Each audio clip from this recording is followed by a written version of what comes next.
রাতভর ইসরায়েলকে লক্ষ্য করে ভয়াবহ ক্ষেপণাস্ত্র হামলা চালিয়েছে মধ্যপ্রাচ্যের সিংহখ্যাত দেশ ইরান। গত 1 ঘন্টার মধ্যে অন্তত 3বার মিসাইল ছুড়েছে দেশটি, যার ফলে ইসরায়েল জুড়ে নিরাপত্তা সাইরেন বাজতে থাকে এবং বিভিন্ন অঞ্চলে বাসিন্দারা আতঙ্কে দিকবিদিক ছুটতে থাকে। দি টাইমস অফ ইসরায়েল বাংলাদেশ সময় সোমবার রাত 1:45টার দিকে জানায়, ইরান নতুন করে মিসাইল ছুড়েছে। এতে করে দক্ষিণাঞ্চলে সাইরেন বাজছে, জনগণ আতঙ্কিত হয়ে বাংকারে লুকাচ্ছেন।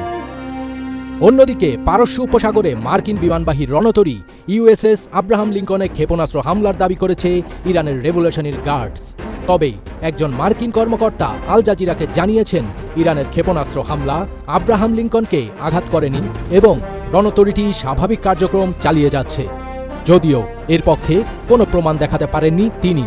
টানা 3 দিন ধরে যুদ্ধের আগুনে দাউ দাউ করে পুড়ছে মধ্যপ্রাচ্য।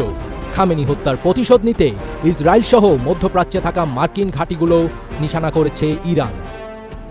কাতার, Bahrain, Jordan, Oman, Kuwait, Saudi আরব এবং সংযুক্ত আরব আমিরাতের একাধিক বিমানবন্দর, আবাসিক ভবন এবং হোটেল ক্ষতিগ্রস্ত হওয়ার খবর পাওয়া গেছে। হতাহত হয়েছেন বেশ কয়েকজন মার্কিন সেনাও।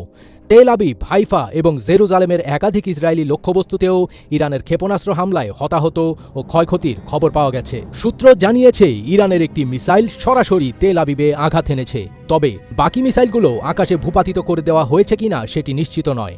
আইডিএফ মিসাইল প্রতিহতে আকাশ প্রতিরক্ষা ব্যবস্থা সক্রিয় রেখেছে। এদিকে ইরানের নতুন করে ভয়াবহ হামলা হয়েছে। সীমান্তবর্তী একটি রেজিমেন্টের সদর দপ্তরে এই হামলা চালায় ইসরায়েল। এতে 40 জন সেনা নিহত হয়েছেন বলে খবর পাওয়া গেছে। এরপরই ভয়াবহ হামলা শুরু করেছে ইরানও। অন্যদিকে ইরানের সর্বোচ্চ নেতা খামেনির মৃত্যুর ভয়াবহ প্রতিশোধ নেয়ার ঘোষণা দিয়েছে ইরান। এরই মধ্যে মসজিদে জামকারানে লাল পতাকা উত্তোলন করা হয়েছে। এর অর্থ হল ইরান প্রতিশোধ নেবে, নেতা হত্যার রক্তের বদলা চান ইরানের জনতা।